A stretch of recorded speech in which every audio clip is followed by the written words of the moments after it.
Hello friends, welcome back to cloud of learning. TET ப்ரிப்ரேஷன்லாம் எப்படி போய்கிட்டு இருக்கு?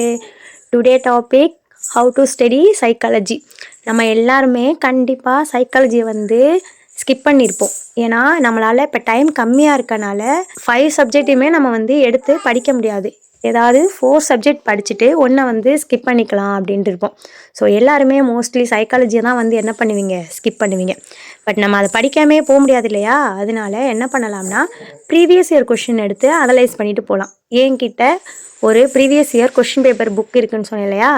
அதிலிருந்து 30 கொஷின்ஸ், டெய்லி 30 கொஷின் அப்லோட் பண்ணலாம்னு இருக்கேன்.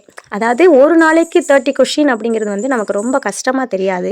படிக்கும்போது சேர்த்து படிச்சிடலாம். எப்படியும் நம்ம அதில் 10 to 15 கொஸ்டினாவது போட்டுடலாம். ஸோ நம்ம என்ன பண்ணலாம், டெய்லியும் இனிமேல் நம்மளோட சேனலில் 30 கொஷின்ஸ் நான் அப்லோட் பண்ணுறேன். நீங்கள் அதை எடுத்து நீங்களும் ஸ்டடி பண்ணிக்கங்க. அது போக பேலன்ஸ் இம்பார்ட்டன்ட் டாபிக்ஸும் நான் தரேன். ஸோ அதையும் படிச்சுட்டு போவோம். கண்டிப்பாக நம்ம 10 to 15 கொஷின் சைக்காலஜியில் அட்டன் பண்ணுற மாதிரி பார்த்துக்கலாம். ஸோ எல்லோரும் நல்லா படிங்க. டைம் இல்லை, இன்னும் 2 days எக்ஸாம் அப்ளை பண்ணுறதுக்கு எக்ஸ்டெண்ட் பண்ணியிருக்காங்க.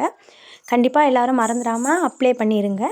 இந்த மாதிரி எக்ஸாம் ரிலேட்டடான டீட்டெயில்ஸ்லாம் தெரிஞ்சுக்க நம்மளோட சேனலை சப்ஸ்கிரைப் பண்ணிக்கோங்க. உங்கள் ஃப்ரெண்ட்ஸுக்கு என்ன பண்ணிடுங்க, ஃபார்வர்ட் பண்ணிடுங்க. All the best friend. Bye bye.